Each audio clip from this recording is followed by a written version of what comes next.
ಮೇಷ್ಟ್ರಿ ಅಲ್ಲಿ ಮತ್ತೆ ನೋಡ್ತಾರೆ. ಯಾವ್ರಿಗೆ ಗೊತ್ತಾಗಲ್ಲ ಸುಮ್ಮನಿರ. ಸ್ವಾತಿ, ಶಾಲೆ ಏನ್ ಮಾಡ್ತಾ ಇದೀರಾ ನೀವಿಬ್ರು? ನಾ ಶಾಲೆನ ಅರ್ಧಾಕ್ಬೇಕು ಅನ್ಕೊಂಡಿದ್ದೀರಾ? ನಿಮ್ಗೆ ನಾಚಿಕೆನೇ ಆಗಲ್ವಾ? ಅಮ್ಮ ಬಟ್ಟೆ ಮಡಿಸ್ತಿದ್ದೋ ಬಿಟ್ರಿ, ಅತ್ತೆ ಇದೆ. ಯಾವ್ರಿಗೆ ಗೊತ್ತಾಗಲ್ಲ ಕಣೆ. ಯಾವಾಗ ಅತ್ತೆ ಇರಲ್ಲ ಅವಾಗ ಬನ್ನಿ.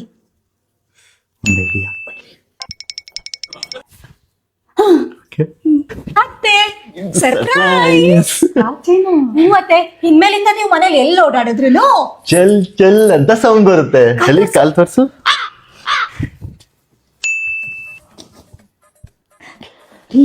ಕಾಲ್ಗೆ ಸೌಂಡ್ ಆಗ್ತದೆ. ಅಮ್ಮ ಬಂದ್ರು ಅನ್ಸುತ್ತೆ. ಅಮ್ಮ ಇವಳಿಗೆ ಅಡ್ಗೆ ಮಾಡೋದಕ್ಕೆ ಸ್ವಲ್ಪ ಹೆಲ್ಪ್ ಮಾಡ್ತಿದ್ದ. ಸರಿ